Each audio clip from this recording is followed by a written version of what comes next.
Jesus isn't a legend like Hercules. He is part of real history. Even Roman writers who were not Christians and who actually didn't like Christians still wrote about him.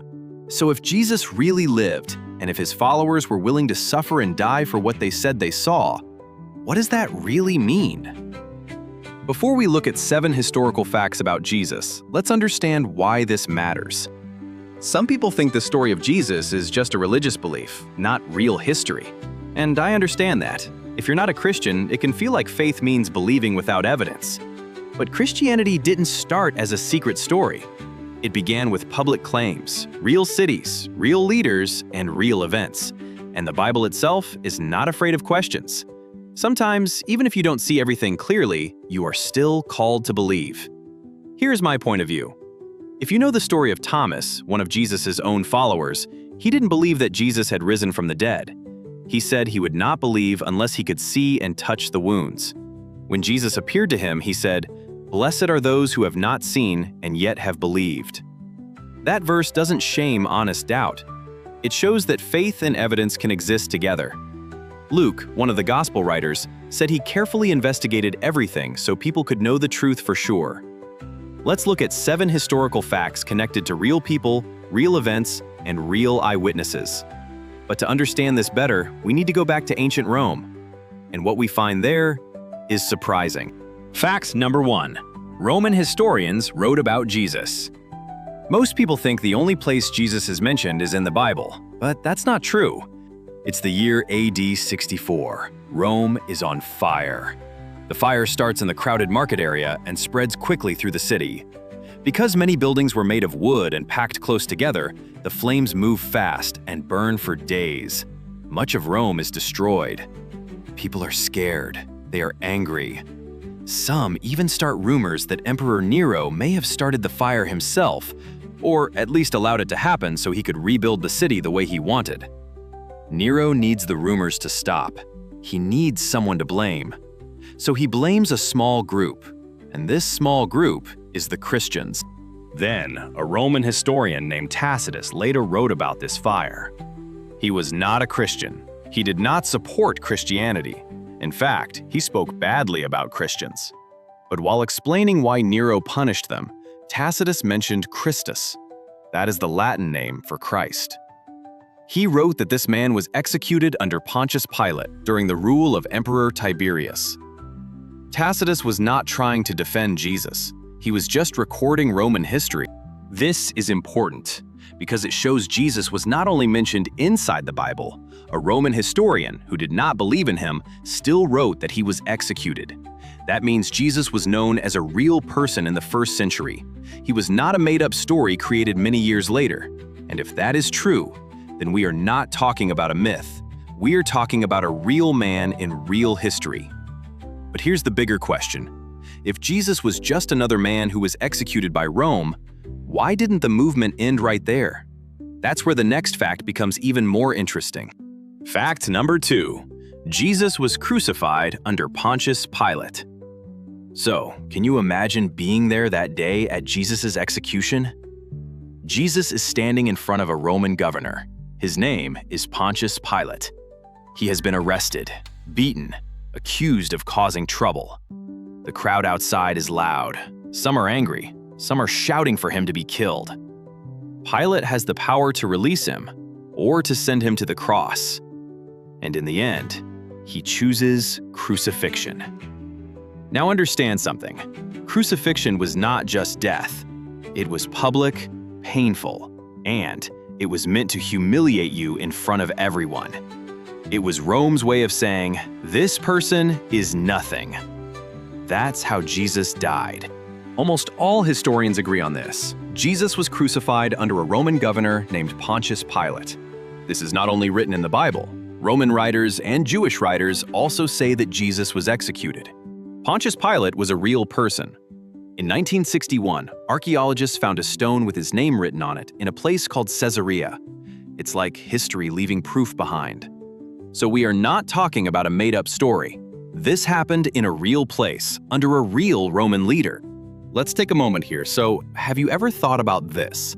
If someone wanted to invent a new religion, why would they create a leader who was crucified?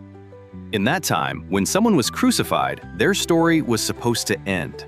So it meant they had lost. It meant Rome had won. But instead of ending the story, that's where Christianity begins. Okay, let's get to something even more surprising. After Jesus was crucified, his followers did not stay hidden forever. Actually, they came back, and they started saying something that changed everything. What could make a group of scared followers suddenly become brave? That's fact number 3. Fact number 3. The disciples truly believed Jesus rose from the dead. Think about what just happened. Jesus was arrested, beaten, and crucified. In that moment, the disciples were scared. During the process, even Peter denied knowing him 3 times.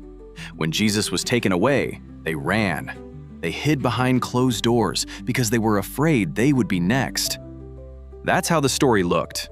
It should have been finished, done, over. But suddenly, something changed. A few days later, those same scared followers came out in public, and they started saying one shocking message: Jesus is alive. The strange thing is, even historians who are not Christians agree on this. The disciples truly believed they saw Jesus alive after his death.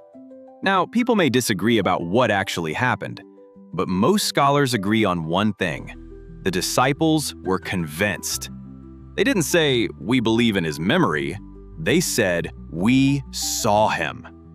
And they said this in the same city where he was crucified. So if several people claimed they saw the same thing, that means something, right? Now, let's think about this. People can die for something they believe is true, but people do not usually die for something they know is a lie. If the disciples made up the resurrection story, they would know it was fake. But instead of changing their story, they kept repeating it, even when it brought them prison, even when it brought them beatings, even when it brought them death. Something made them fearless. So what explains that? And it gets even more interesting. One of the people who later believed this message was not even part of the original group. In fact, he used to hunt Christians down. And then he changed completely. That leads us to fact number 4. Fact number 4. Paul, from enemy to leader. This one is about a man who hated Christians. He was a man of authority and had a high status. He believed Christians were wrong, dangerous, blasphemous. This guy didn't just disagree with them, he hunted them down. He had them arrested, and when some of them were killed, he approved it. His name was Saul. Later on, he would become known as Paul. At that time, he was not looking for Jesus. He was trying to stop the Jesus movement. But then something really unexpected happened. On the road to Damascus, Paul later said he saw the risen Jesus. He became blind and had to be led into the city. There was a man named Ananias, and God told him to go to Saul. Ananias prayed for him, and Saul's sight was restored. And from that moment, everything changed. Non-Christian historians record that Paul was a real person.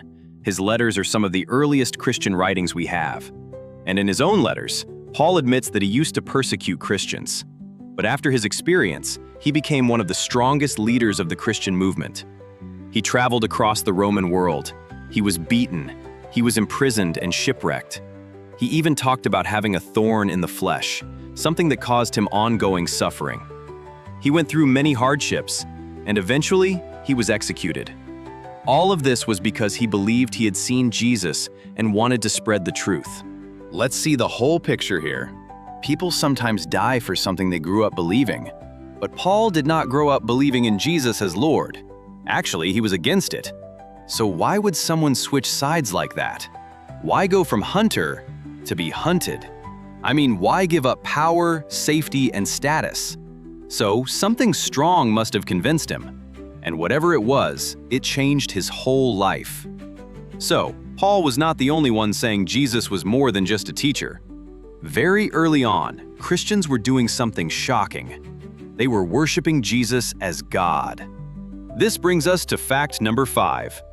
Fact number 5. Early Christians worshipped Jesus as God. Now let me tell you something that's easy to miss.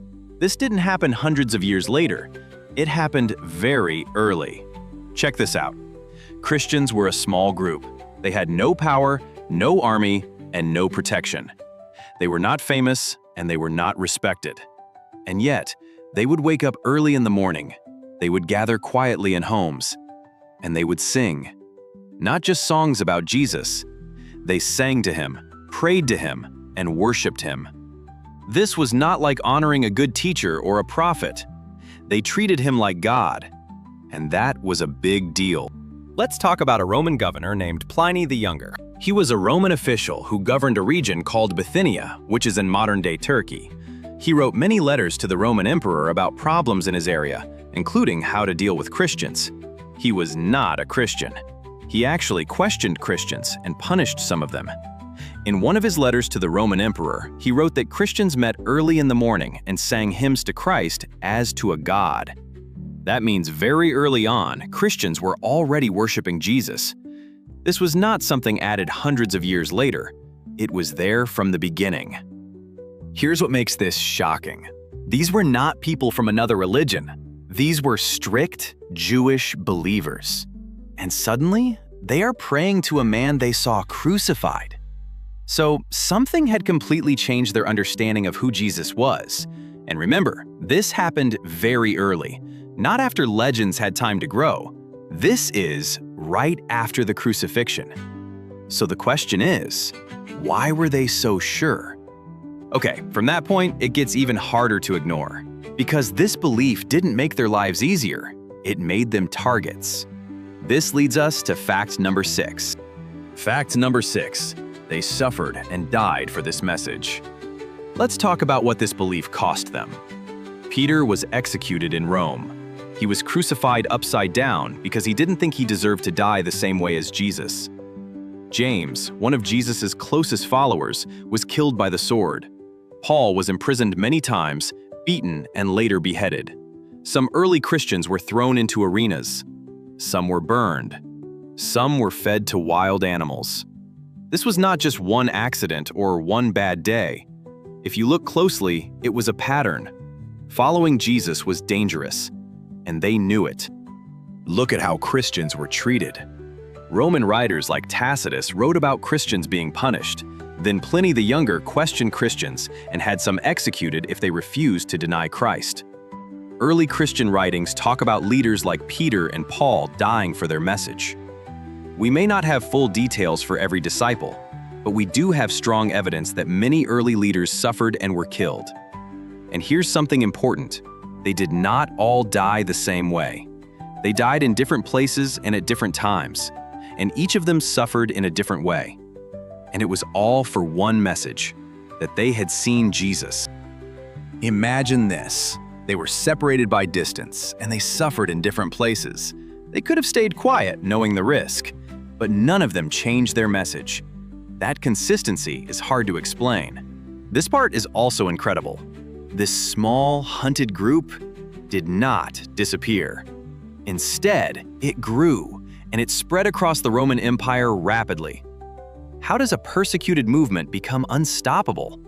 Let's move on to fact number 7. Fact number 7.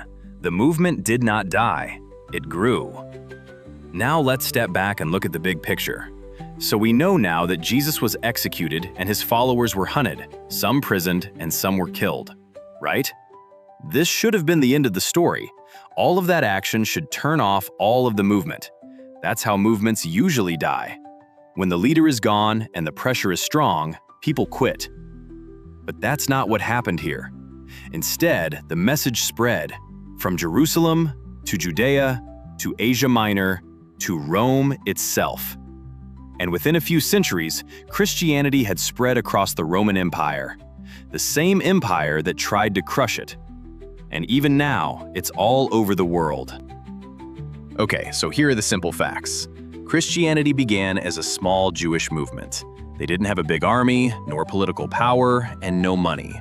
Yet it grew rapidly, even while facing hard persecution.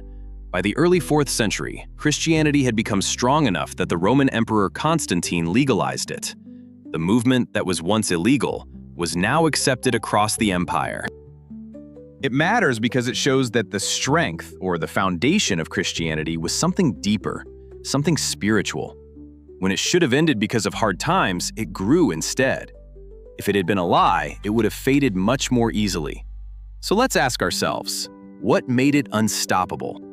Okay, let's bring everything together. Today, we looked at 7 historical facts about Jesus. Fact number 1, Roman historians wrote about him. Fact number 2, he was crucified under Pontius Pilate. Fact number 3, his followers truly believed he rose from the dead. Fact number 4, Paul, who once hunted Christians, completely changed and became one of their strongest leaders. Fact number 5, early Christians were already worshiping Jesus as God. Fact number 6, many of them suffered and even died for this message. And fact number 7, instead of disappearing, the movement grew and spread across the Roman Empire. I don't think these are small claims. These are historical events connected to a strong spiritual movement. When you look at all 7 facts together, Jesus existed in real history. He was crucified. His followers believed he rose. They suffered for it. And the movement grew instead of disappearing. So what explains that? In Acts of the Apostles 4:20, the disciples said, "For we cannot help speaking about what we have seen and heard." They didn't say they imagined it. They said they saw it. So the real question is, what did they see? If you enjoy exploring real history and honest questions like this, consider subscribing. If this video made you think, take the next step. Read one of the Gospels for yourself. Start with the book of Mark. It's short and straight to the point. And if you found this helpful, like the video, share it with someone who enjoys asking big questions, and let me know in the comments which fact surprised you the most.